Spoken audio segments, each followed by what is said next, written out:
Hello everyone, welcome back to my channel. Today we will do some miscellaneous question from Python that can come in your term 1 board examination. And in this video we will cover some questions from conditional and looping statement, list, string, tuple and dictionary. And this will be the last video of that crash course. So without any further delay, let's get started. So first of all, we will see what are the important points that you need to understand from these chapters. If I talk about the conditional statement, so first of all you need to know about nested if else statement और nested if else statement से आपका एक output का question पूछा जा सकता है. तो आपको प्रॉपरली नेस्टेड इफ एल्स के कॉन्सेप्ट को अंडरस्टैंड करना है. Now second is what is pass statement. Pass statement क्या होता है ये आपको लर्न करना है. Third, break and continue concept आपको अच्छे से देखना है. रेंज फंक्शन को आपको अच्छे से देखना है. Conditional loop, while loop, counting loop, for loop, ये दोनों आपको अच्छे से देखने हैं और एग्जामिनेशन पे इन दोनों से एक आउटपुट का क्वेश्चन पूछा जा सकता है. And the last thing, nested for loop outputs. तो नेस्टेड फॉर लूप से भी एक आउटपुट का क्वेश्चन पूछा जा सकता है. Now we will see what are the important topic that you need to cover in string. First of all you need to cover string traversing, indexing, slicing, concatenation and replication and string functions, जिसमें indexing and concatenation and replication हम already cover कर चुके हैं fundamental वाले video पे. Now list में हमें traversing, indexing, slicing, concatenation, replication, nested list concept and string list के फंक्शन हमें देखने हैं. बट अगर आप स्ट्रिंग को प्रॉपरली पढ़ चुके हो, अच्छे से पढ़ चुके हो, तो आपको list traversing, list indexing, list slicing and concatenation and replication of list ये टॉपिक आपको कवर नहीं करने हैं, क्योंकि ये टॉपिक ऑलरेडी बिल्कुल सिमिलरली काम करते हैं स्ट्रिंग की तरह. सो आप लिस्ट में सिर्फ और सिर्फ रिवाइज करोगे नेस्टेड लिस्ट के कॉन्सेप्ट को और लिस्ट के फंक्शंस को. Now next, tuple. टपल में हम क्या क्या कवर करेंगे? Tuple traversing, indexing, slicing, concatenation and replication of tuple, nested tuple concept, tuple function, packing and unpacking of tuple, single element tuple and tuple immutability.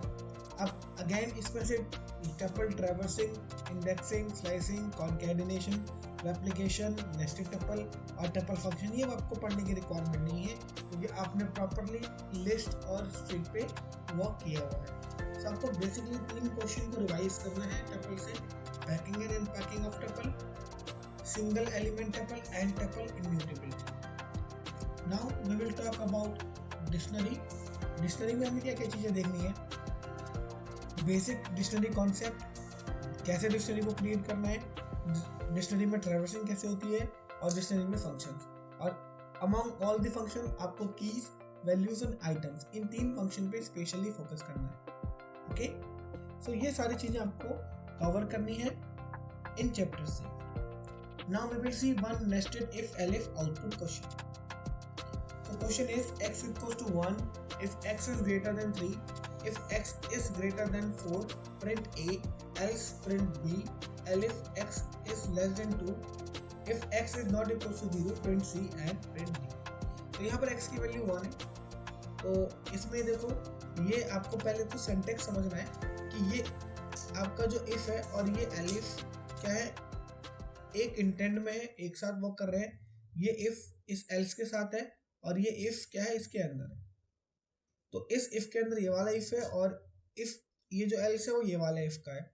Then ये जो elif है वो इस इफ के साथ कनेक्टेड है और इस एलिफ के अंदर ये एक इफ स्टेटमेंट है. ठीक है, स्ट्रक्चर आपने समझ लिया. अब आपने देखा कि एक्स की वैल्यू कितनी है 1, तो ये वाला इफ तो चलने वाला नहीं है. जब ये वाला इफ नहीं चलेगा तो इसके अंदर का कोड तो ऑटोमेटिकली एग्जीक्यूट नहीं होगा, तो सीधे हम किस में आ जाएंगे, इसके एलिफ वाले पार्ट में आ जाएंगे. और यहाँ पर क्या लिखा है, x is less than 2, 1 is less than 2, बात करेक्ट है. तो यहाँ पर हम आते हैं और लिखा हुआ है if x is not equal to 0, ठीक है, x 0 के इक्वल नहीं है तो क्या प्रिंट हो जाएगा, C प्रिंट हो जाएगा। नाउ अब अगर आप देखोगे ये जो x इक्वल टू 1 है, इफ elif और प्रिंट, ये इनका इंटेंट क्या है, सेम। तो इस C को प्रिंट करने के बाद ये जो प्रिंट D है ये प्रिंट होगा, तो इसका जो करेक्ट आंसर होगा वो हो जाएगा C D। Okay, I hope this question is clear. Now we will move to the next topic, that is empty statement. So empty statement कौन सा होता है, pass. The empty statement is the statement which does nothing. In Python empty statement is pass. ठीक, तो question directly पूछा जा सकता है कि पाइथन में एम्प्टी स्टेटमेंट का क्या मीनिंग है, तो बोलोगे पास क्या होता है, एक empty statement. Now we will talk about the jumping statement. Jumping statement basically दो तरह के होते हैं, break and continue. Basically break statement is used to skip the rest of the loop and jump over the statement following the loop. तो अगर आपको कहीं भी ब्रेक स्टेटमेंट मिलेगा तो पूरे के पूरे लूप को ब्रेक करके लूप से बाहर आ जाता है।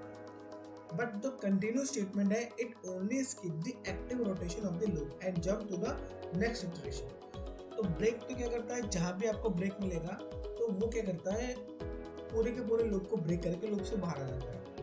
बट कंटिन्यू क्या करता है, लूप से बाहर नहीं आता, सिर्फ एक रोटेशन को छोड़ता है। अब रोटेशन का मीनिंग क्या है कि यहाँ पर ये जो आप देखोगे फॉर लूप, ये आपके 1 से लेकर 8 टॉप वैल्यू है, तो 1 से लेकर 7 तक चलेगा। तो ये कितने रोटेशन करेगा, एक रोटेशन 1 के लिए करेगा, एक 2 के लिए करेगा, एक 3 के लिए करेगा, एक 4 के लिए करेगा, एक 5 के लिए करेगा, एक 6 के लिए करेगा, एक 7 के लिए करेगा। ओके, तो इतने रोटेशन ही करेगा। अब लेट अस सपोज कि पहले यहाँ पर लगा हुआ है ब्रेक। इसी कोड में अगर पहले ब्रेक लगा हुआ है तो देखो, तो ये कैसे एग्जीक्यूट होगा, इसका आउटपुट क्या होगा, इसका आउटपुट होगा 1 2 3 एंड 4। कैसे होगा देखो, जब ये लूप पहली बार चलेगा इसकी वैल्यू 1 होगी, तो ये इफ कंडीशन तो चलेगी नहीं, एल्स वाली चलेगी तो प्रिंट हो जाएगा 1। फिर a की वैल्यू 2 होगी और 2 प्रिंट हो जाएगा, a की वैल्यू 3 होगी 3 प्रिंट हो जाएगा, a की वैल्यू 4 होगी 4 प्रिंट होगा। नाउ a की वैल्यू कितनी है, 5, तो ये कंडीशन क्या हो जाएगी आपकी, एग्जीक्यूट होगी। तो 5 डबल इक्वल्स टू क्या होगा, 5 होगा, तो क्या हो जाएगा, लूप ब्रेक हो जाएगा। ब्रेक का मीनिंग क्या है, लूप से बाहर आ जाएगा।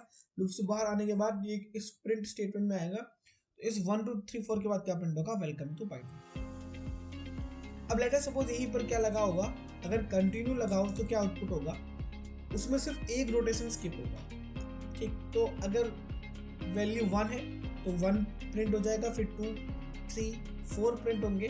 बट अब जैसे 5 आएगा तो यहाँ पर क्या लिखा हुआ है, कंटिन्यू लिखा हुआ है। अगर कंटिन्यूस को मिलेगा तो वो उसके आगे एग्जीक्यूशन नहीं करेगा, सीधे क्या करेगा, आपका दोबारा से वापस कंट्रोल फॉर लूप के पास सेंड कर लेगा। तो इसका जो आउटपुट होगा वो क्या होगा आपका, इस सारी वैल्यू को प्रिंट करेगा, सिर्फ 5 को प्रिंट नहीं करेगा। 1 2 3 4 और 5 को उसने छोड़ दिया और 6 और 7 को प्रिंट करेगा। और इवेंचुअली जब पूरा का पूरा फॉर लूप खत्म हो जाएगा तो क्या प्रिंट होगा, वेलकम टू पाइथन। ठीक, तो this is how break and continue will work. Okay, so now I hope this concept is clear to you, and we will move to the next slide. Next is range. Range is very important. Basically range क्या करता है, 3 parameter लेता है, lower limit, upper limit और step. पहले हम बात करेंगे लोअर एंड अपर लिमिट की। ठीक है, ये कंपलसरी है, चाहे लोअर लिमिट हो, चाहे अपर लिमिट हो, चाहे स्टेप हो, तीनों का इंटीजर होना मस्ट है। तीन वैल्यू क्या होनी चाहिए, इंटीजर होनी चाहिए। The lower limit is included in the list but upper limit is not included in the list. Lower limit को हम इंक्लूड करते हैं और अपर लिमिट को हम इंक्लूड नहीं करते हैं। जैसे 0 से 5, तो हम 0 को इंक्लूड करेंगे, 5 को इंक्लूड नहीं करेंगे। तो ये जो रेंज है वो क्या प्रोड्यूस करेगी, 0 1 2 3 4। 5 क्यों प्रोड्यूस नहीं किया, क्योंकि we will not include the upper limit. But 0 क्यों इंक्लूड हुआ, क्योंकि हम लोअर लिमिट को इंक्लूड करते हैं। अब हम बात करेंगे स्टेप। स्टेप क्या होता है, बेसिकली स्टेप की डिफॉल्ट वैल्यू कितनी होती है, 1 होती है, और सिंटेक्स होता है lower limit, upper limit and step value where both limit should be integer. ये हम पहले बात कर चुके हैं, ऐसा एग्जांपल है। तो स्टेप क्या करता है, जंप का काम करता है। जैसे अगर हम ये स्टेप नहीं होता तो ये क्या प्रोड्यूस करता है, 2 3 4 5 6 7 8 9। बट अभी आपको क्या करना है, 2 की जंप लेनी है। तो पहले पहला नंबर 2 प्रोड्यूस होगा, फिर 4 होगा, फिर 6 होगा, फिर 8 होगा, फिर 10 तो हो नहीं सकता क्योंकि ये तो इंक्लूड नहीं करना। अब अगर स्टेप वैल्यू नेगेटिव है तो पहला क्या होगा 5 होगा, फिर -1 4 होगा, फिर 3 होगा, फिर 2 होगा, फिर 1 होगा। क्या 0 होगा? करेक्ट, 0 नहीं होगा क्योंकि हम इसको इंक्लूड नहीं करते। ये क्या प्रोड्यूस करेगा 5 4 3 2 1। आई होप ये कॉन्सेप्ट आपको क्लियर होगा। Now next point is string functions. अब स्ट्रिंग में ऑल्दो बहुत सारे फंक्शन है, बट आपको ये ना समराइज वे पे कैसे याद रख सकते हो।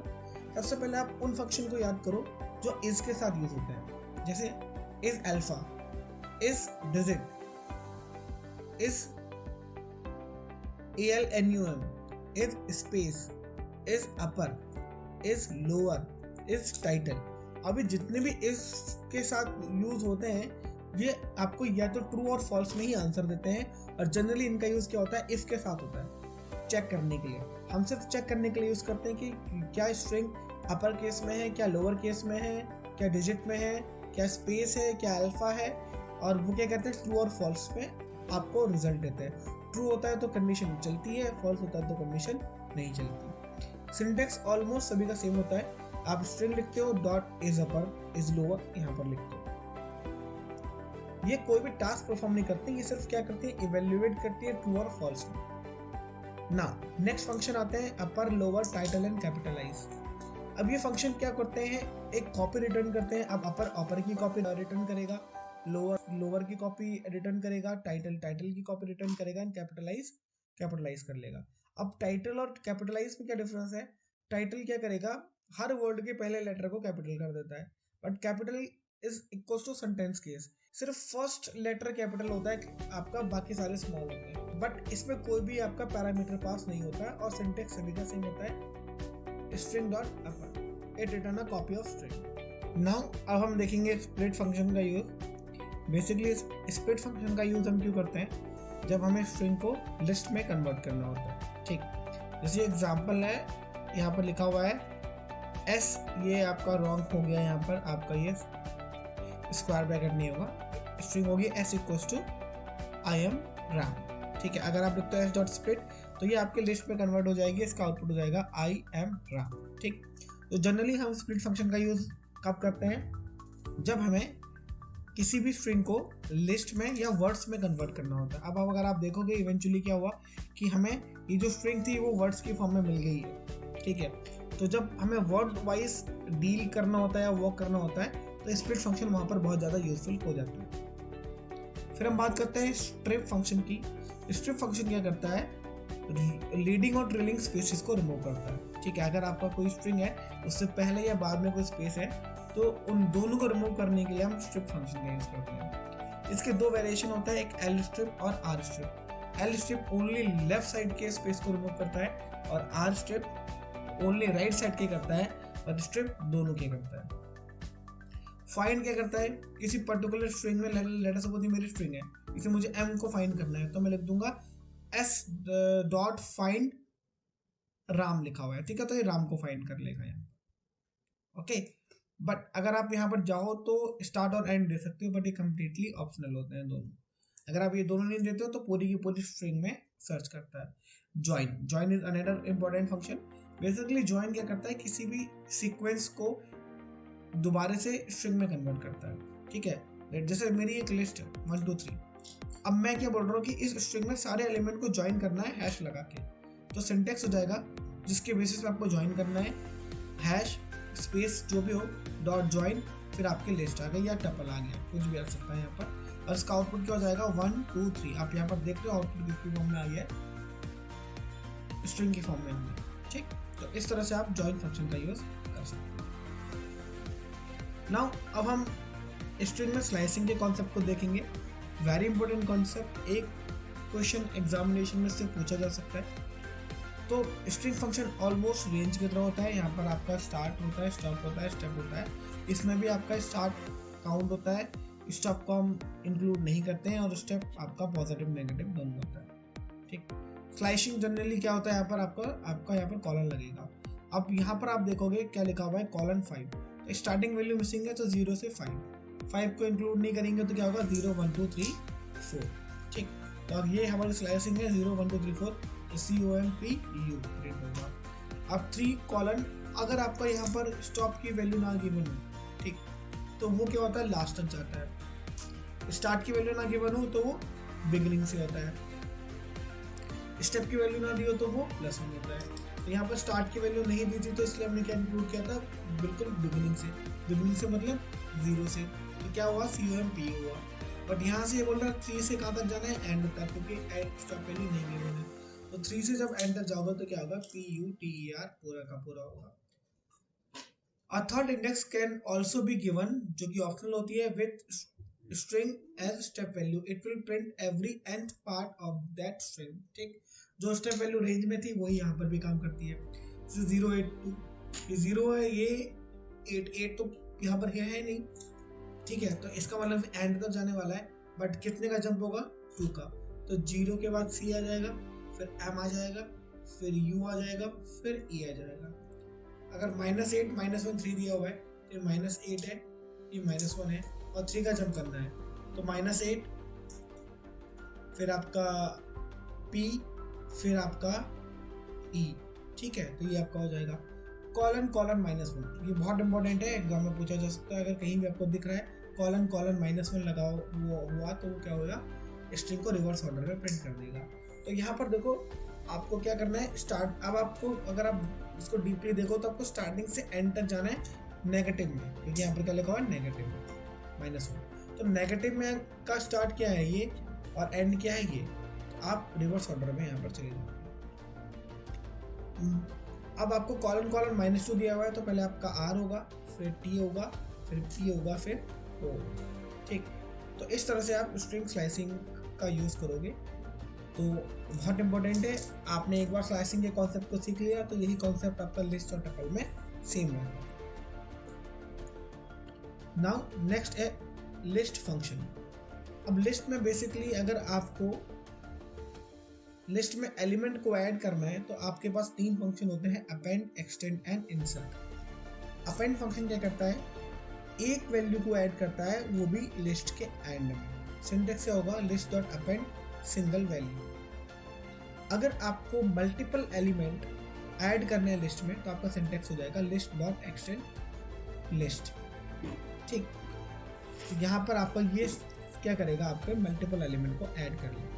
बट ये दोनों क्या कर रहे हैं, अपेंड और एक्सटेंड, लिस्ट में एलिमेंट को लास्ट में ऐड कर रहे हैं। बट अगर आप बोलते हो कि मुझे किसी स्पेसिफाइड पोजीशन में ही करना है, आप बोलो मुझे लेट अस सपोज आपके एलिमेंट है 2 और 3, और तो आप बोलो 2 और 3 के मिड में ही करना है, मुझे एक पर्टिकुलर पोजीशन में ही करना है, तो आप वहाँ पर इंसर्ट का यूज़ कर सकते हैं। अब इंसर्ट बेसिकली 2 पैरामीटर लेगा, एक तो इंडेक्स लेगा, एक एलिमेंट लेगा। तो इंडेक्स आपको बताएगा कि कौन सी पोजीशन में करना है, कौन सा एलिमेंट करना है, ठीक। तो ये दोनों क्या करेंगे, लास्ट में ऐड करेंगे। ये किसी क्या करेगा, आपका इंसर्ट एक पर्टिकुलर पोजीशन में करेगा। अगर आप लिस्ट से डेटा को डिलीट करना चाहते हो तो वहाँ पर 2 मेथड है, एक आपका पॉप है, पॉप लिस्ट डॉट पॉप, और लिस्ट डॉट पॉप इंडेक्स। अगर आप सिंपल पॉप लिखते हो तो ये लिस्ट से लास्ट एलिमेंट को डिलीट करता है। अगर आप लिस्ट डॉट पॉप इंडेक्स लिखते हो तो पर्टिकुलर इंडेक्स को डिलीट करता है। बट अगर आप लिखते हो लिस्ट डॉट क्लियर, यहाँ पर R होगा, तो वो पूरी की पूरी लिस्ट को क्लियर कर देता है, लिस्ट को एम्प्टी कर देता है। It means it will clear delete all the element of the list, but list आपकी अभी भी रहेगी। Sort as a name suggest क्या करता है, लिस्ट को शॉर्ट कर देता है। और अगर हम लिखते हैं list dot sort reverse equals to true, तो क्या करता है, लिस्ट को रिवर्स ऑर्डर में, डिसेंडिंग ऑर्डर में शॉर्ट कर देता है। अब शॉर्ट और शॉर्टेड में क्या फ़र्क है, शॉर्टेड का सिंटैक्स है शॉर्टेड लिस्ट। ये शॉर्ट क्या करता है, ओरिजिनल को मॉडिफाई कर देता है। बट अगर आप ओरिजिनल में कोई चेंज नहीं करना चाहते और आप एक कॉपी चाहते हैं जिसमें शॉर्टेड लिस्ट मिल जाए, तो आप शॉर्टेड का यूज़ कर सकते हैं। डिफरेंट क्या है, ये आपका ओरिजिनल को चेंज करेगा, ये आपका ओरिजिनल को चेंज नहीं करेगा, कॉपी जनरेट करेगा। रिवर्स क्या करता है, लिस्ट को अपोजिट कर देता है। रिमेंबर, ये अपोजिट करता है, शॉर्ट नहीं करता, ठीक। तो लिस्ट डॉट रिवर्स। अब सम मैक्स मिन, लिस्ट में सम अगर आपको निकालना है, मैक्स निकालना है और मिन निकालना है तो आप निकाल सकते हो। फंक्शन है सम, आप लिस्ट लिख दोगे, मैक्स लिस्ट लिख दोगे और मिन लिस्ट कर दोगे। लास्ट आता है DL स्टेटमेंट। हालांकि ये भी डिलीट के लिए यूज होता है, बट मैंने इसको अलग इसलिए मेंशन किया हुआ है क्योंकि ये सारे फंक्शन है, बट ये क्या है, एक स्टेटमेंट है। अगर आप लिखते हो DEL लिस्ट तो ये पूरी की पूरी लिस्ट को डिलीट कर देगा। उसके बाद अगर आप प्रिंट करोगे लिस्ट को तो वो एरर आ जाएगा, लिस्ट नॉट डिफाइंड। अगर आप देखते हो DL लिस्ट और इंडेक्स, तो पर्टिकुलर इंडेक्स एलिमेंट को क्या करता है, डिलीट करता है। तो दोनों तरह से आप DL स्टेटमेंट को यूज कर सकते हो। Now we will move single element tuple, very important concept, आपके एग्जामिनेशन में पूछा जा सकता है। अब यहाँ पर देखो एक टपल दिया हुआ है t = 1। अगर आप इसको t को प्रिंट करोगे तो यहाँ पर 1 प्रिंट हो रहा है, क्योंकि आपको लग रहा है कि ये हमने क्या किया है, एक टपल क्रिएट किया है t जिसमें एक एलिमेंट है, बट ऐसा हो नहीं रहा है। आप जब t को प्रिंट कर रहे हो तो t क्या है, एक इंटीजर है, t is a integer not a tuple. तो अगर आपको सिंगल एलिमेंट टपल को बनाना है तो आप क्या लिखोगे, 1 लगाओगे, उसके बाद क्या लगाओगे, कॉमा लगाओगे। तो जब तक आप कॉमा नहीं लगाओगे तब तक ये सिंगल एलिमेंट टपल नहीं बनेगा। If one element tuple is needed then comma is required with the element. अगर आप कॉमा नहीं लगाओगे तो वो एक इंटीजर की तरह बिहेव करेगा। ठीक, ये कॉन्सेप्ट आपको याद रखना है। Now packing and unpacking of tuple. Packing, creating a tuple from set of values is called packing, and its reverse, creating individual value from tuples element is called unpacking। तो अब यहाँ पर देखो कि a इक्वल्स टू लिखा है 1 2 3, तो हम एक वेरिएबल में मल्टीपल वैल्यू को डाल रहे हैं, तो इसका मतलब पैकिंग है। बट a इक्वल्स टू अगर 3 और 4 लिखा हुआ है तो यहाँ पर a के बाद 2 वैल्यू है, और आप लिखो a, यहाँ पर लिखोगे b और c, तो 3 b में चला जाएगा और 4 किस में चला जाएगा, c में चला जाएगा। ठीक, बट आपको याद रखना है जब आप इसकी अनपैकिंग करो, variables in the left hand side must match with number of element in tuple. तो अनपैकिंग में ये रूल है कि आपको लेफ्ट हैंड साइड में जो वेरिएबल है और नंबर ऑफ एलिमेंट जो टपल में है वो क्या होनी चाहिए, सेम होनी चाहिए, अदरवाइज एरर प्रोड्यूस हो जाएगा। ठीक, नाउ डिक्शनरी। पहले डिक्शनरी के बेसिक कॉन्सेप्ट को समझते हैं, क्या क्या पॉइंट है। डिक्शनरी म्यूटेबल डेटा टाइप होती है, dictionary unordered set of collection होती है, डिक्शनरी में की और वैल्यू पेयर होते हैं, जिसमें की क्या होती है, यूनिक होती है, रिपीट नहीं हो सकती की आपकी इम्यूटेबल होती है, और वैल्यूज क्या होती है, म्यूटेबल होती है। डिक्शनरी को आप एसोसिएटेड एरे और मैपिंग और हैश बोलते हैं। और डिक्शनरी कैसे क्रिएट होती है, with the help of curly braces create होती है। तो ये सारे पॉइंट आपको अच्छे से याद रखने हैं। एग्जामिनेशन में क्वेश्चन बन सकता है, जिसमें पूछा जाए which of the following is not true regarding dictionary. सारे पॉइंट आपको डिक्शनरी के रिलेटेड पता होना चाहिए। नाउ नेक्स्ट आता है एक्सेसिंग डिक्शनरी। तो ये आपकी डिक्शनरी है, अगर आप इसको एक्सेस करना चाहते हो तो आप लगाओगे फॉर आई इन DICT। अब अगर आप आई को प्रिंट करोगे तो वो की को प्रिंट करेगा, और अगर आपको वैल्यू को प्रिंट करना है तो आपको लिखना पड़ेगा DICT ऑफ आई। ठीक, ये आपको याद रखना है। अगर आप फॉर आई इन DICT लिखो और आई को प्रिंट करो तो सिर्फ की प्रिंट होती है। अगर आपको वैल्यू चाहिए तो आपको क्या लिखना पड़ेगा, DICT ऑफ आई लिखना पड़ेगा। तो ये कॉन्सेप्ट आपको अच्छे से देखना है। और ये मैंने आपको स्टार्टिंग में बता दिया था कि ऑल्दो डिक्शनरी में मल्टीपल फंक्शंस है, बट मेनली हमें किस पे फोकस करना है, कीज, वैल्यूज एंड आइटम्स पे।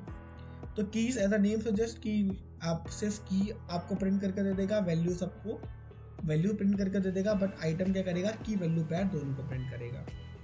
तो अगर आप लिखते हो फॉर आई इन D.keys और प्रिंट आई, तो ये क्या करेगा, की को प्रिंट कर देगा। अगर आप लिखते हो फॉर आई इन D.values, तो ये क्या कर देगा, वैल्यूज को प्रिंट कर देगा। अगर आप लिखते हो D.items प्रिंट आई, तो की वैल्यू पेयर को प्रिंट करेगा। पर प्रिंट कैसे करेगा ये आपको अच्छे से ध्यान में रखना है, की और वैल्यू पेयर की फॉर्म में प्रिंट करेगा, ठीक है, और एक टपल की फॉर्म में प्रिंट करेगा। ठीक, तो ये आपको ध्यान में रखना है। इसके अलावा और कौन कौन से फंक्शन डिक्शनरी में पूछे जा सकते हैं। अब अगर आपको डिक्शनरी से कुछ डिलीट करना है तो आपके पास 2 फंक्शन यहाँ पर हैं, pop and pop items. Basically pop क्या करता है, पॉप, अभी तक हमने पॉप के 2 वेरिएंट पढ़े, 2 पर्पस पढ़े। अगर पॉप विदाउट आर्गुमेंट आप देते हो तो लास्ट एलिमेंट डिलीट करता है, और अगर आप उसमें कोई इंडेक्स दे देते हो तो वो पर्टिकुलर इंडेक्स को डिलीट करते हो। बट ऐसा डिक्शनरी में नहीं होता।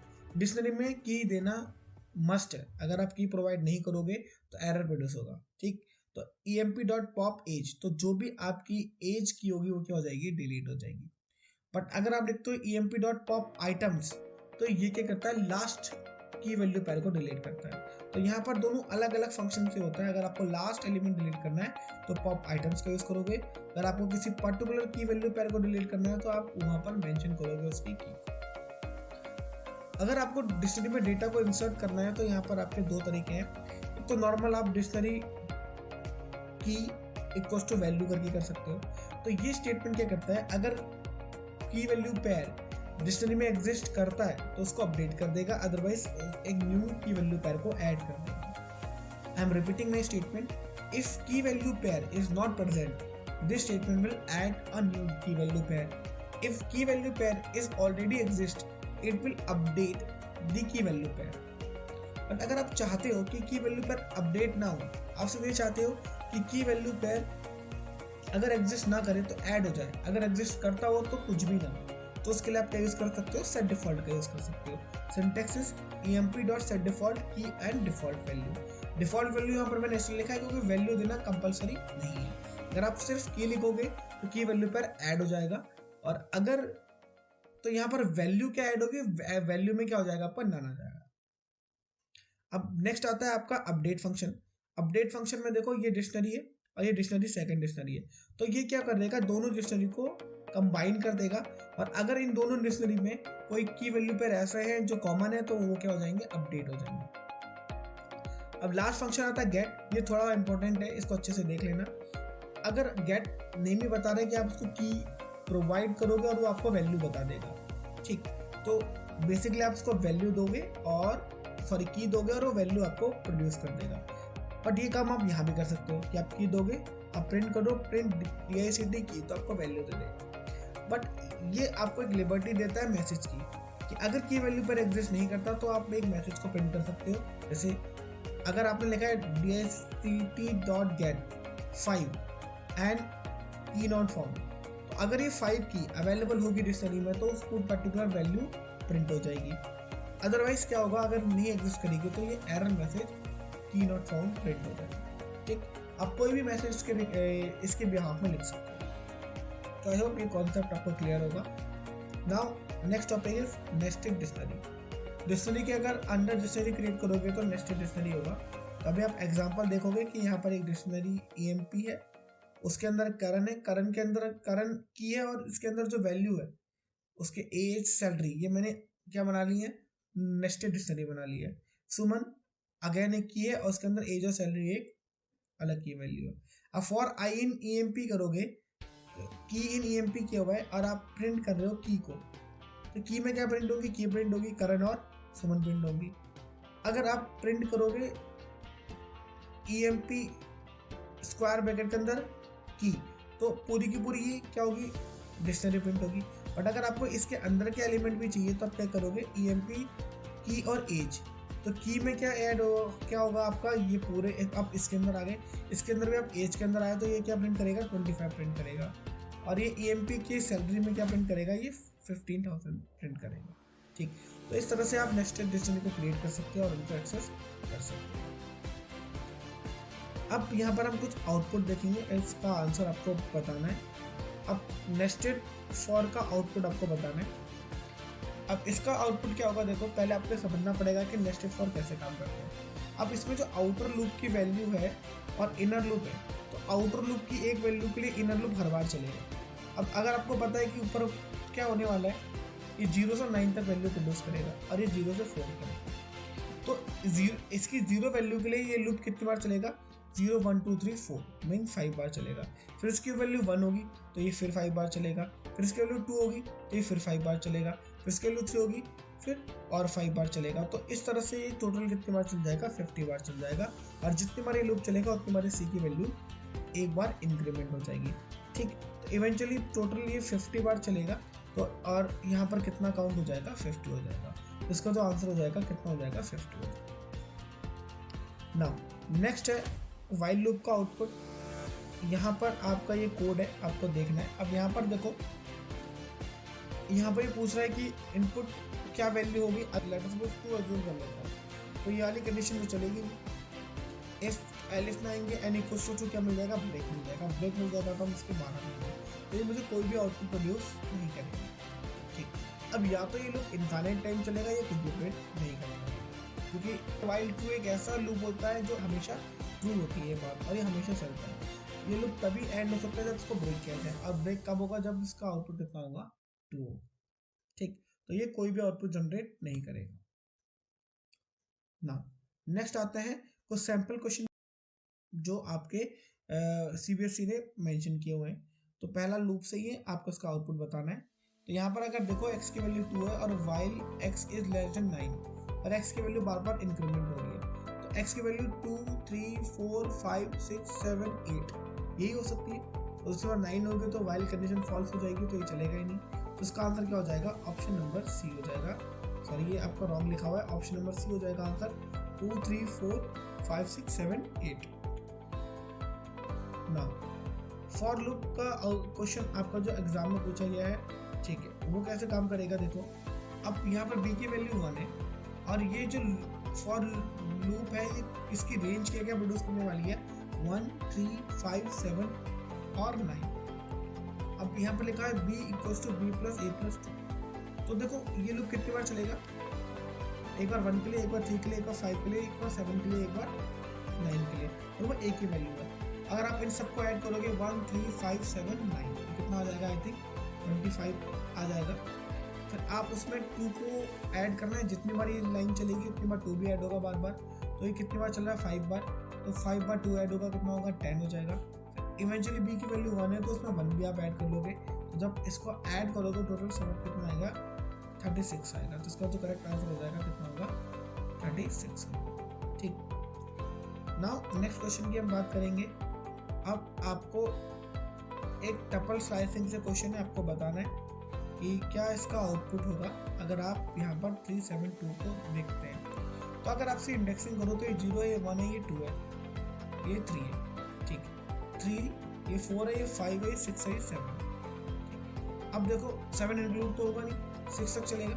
तो 0, 1, 2, 3, 4, 5 और 6 ये तक चलने वाला है। ये तो 80 और 90 तो इंक्लूड होने से रहे। अब आपको 0, 1, 2, 3, 40 से 70 तक जाना है और जंप कितने का करना है? 2 का। तो 40 आएगा, फिर 60 आएगा, फिर जंप करोगे तो 80 आएगा। 80 को तो इंक्लूड ही नहीं करना। तो इसका आंसर क्या हो जाएगा? ऑप्शन नंबर सी या D? Correct, option number D. क्योंकि अगर आपका यहाँ पर टपल है तो स्लाइस होगी वो भी किसकी होगी? टपल की होगी, लिस्ट की स्लाइस नहीं होगी। तो इसका answer option number D 40 and 60 हो जाएगा। नाउ नेक्स्ट क्वेश्चन इज, आपको एक टपल दिया हुआ है जिसके एलिमेंट है 10, 15, 25 और 30। आपको इसमें एरर बताना है कि इसमें एरर क्या है। तो एरर है इसमें ऑप्शन नंबर बी पे देखो, क्योंकि आप टपल में किसी भी तरह का चेंजेस नहीं कर सकते। यहाँ पर आप टपल के सेकंड एलिमेंट को एक्सेस करना चाहते हो तो ये प्रिंट हो जाएगा 0, 1, 2, 25। यहाँ पर आप मिनिमम काउंट करना चाहते हो, काउंट हो जाएगा। लेंथ काउंट करना चाहते हो जाएगा। बट यहाँ पर आप टपल की सेकंड इंडेक्स को मॉडिफाई करना चाहते हो।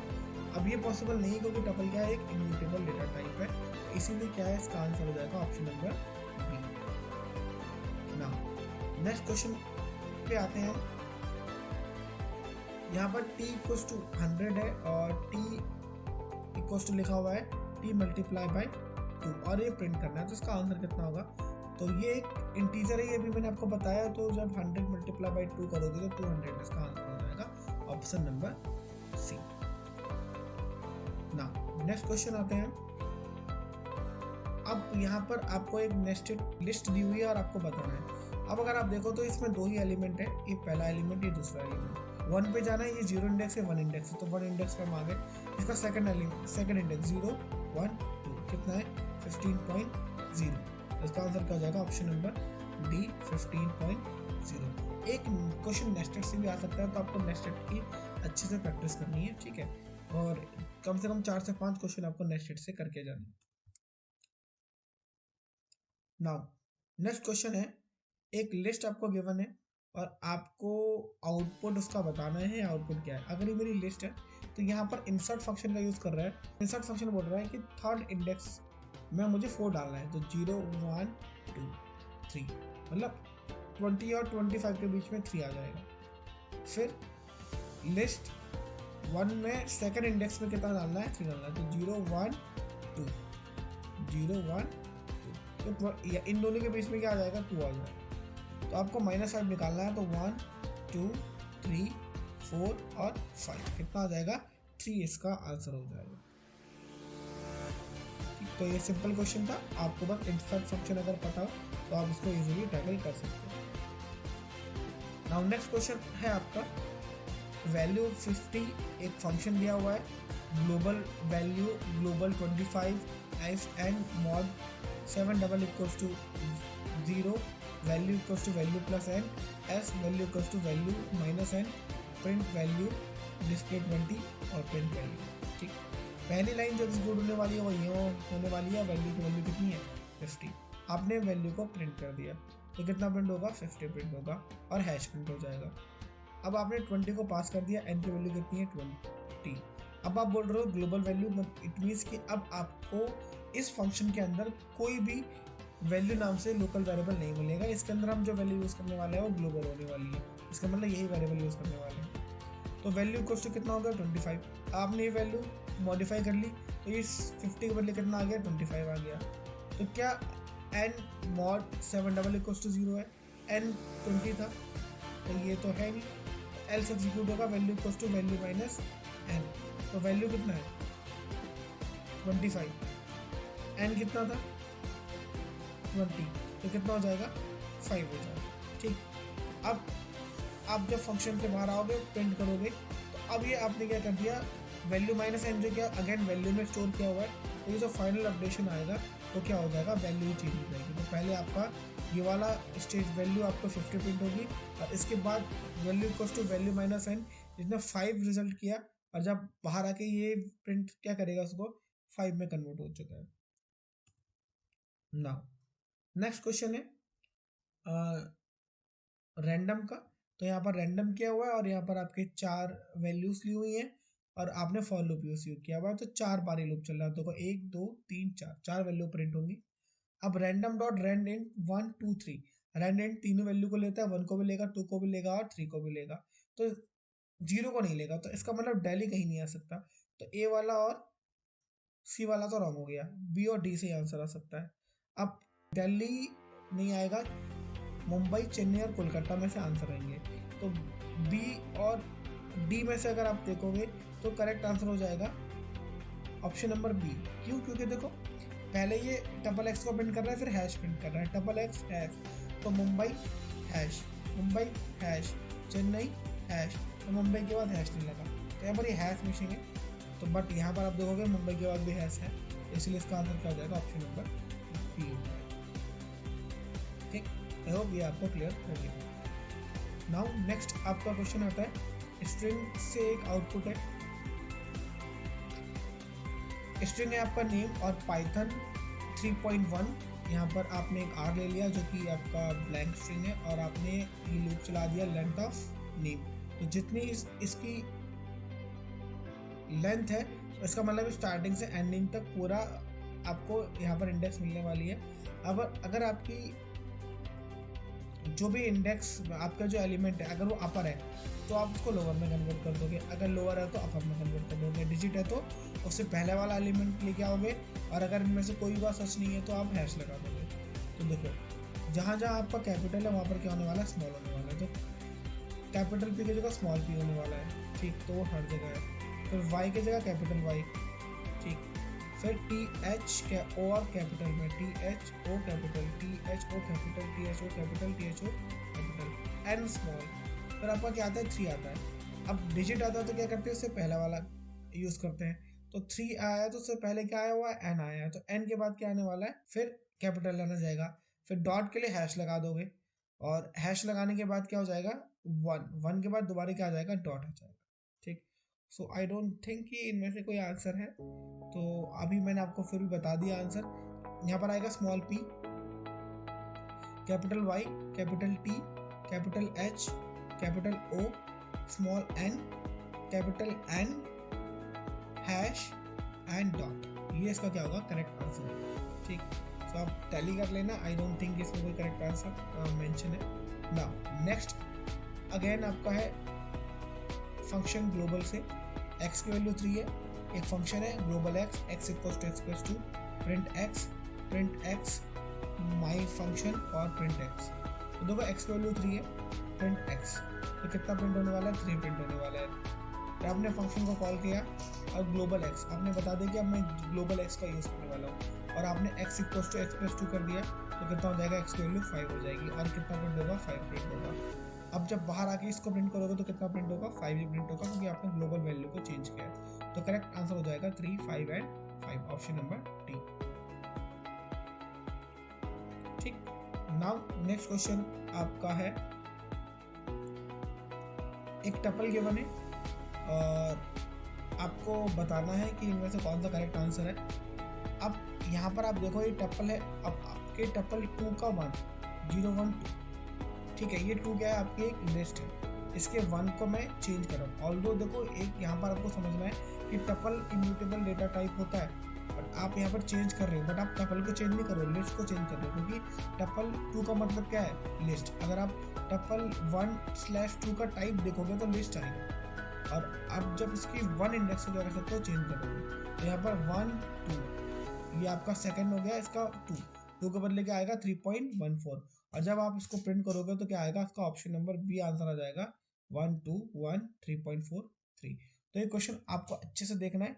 अब यहाँ पर आप जिसको मॉडिफाई कर रहे हो वो टपल नहीं है, वो क्या है, एक लिस्ट है, ठीक, और लिस्ट मॉडिफाई हो सकती है। ओके, सो आई होप ये क्वेश्चन आपको क्लियर होगा, and that's it for today. और आई होप ये सारे क्वेश्चंस आपको क्लियर होंगे, और अगर आपको किसी भी तरह का कोई डाउट है you can ask in the comment box. And इसी के साथ आपके पाइथन के क्रैश कोर्स की सीरीज भी एंड होती है। आई होप कि आपको कुछ कॉन्सेप्ट समझ में आए होंगे, और आई विश कि आप सभी का एग्ज़ाम अच्छा हो, आप अच्छे से बेहतर एग्ज़ाम दो। And if you really feel कि ये जो सीरीज़ है आपके लिए बेनिफिशियल हुई है, so you can like the video, you can share the video as well. Thank you student and keep learning.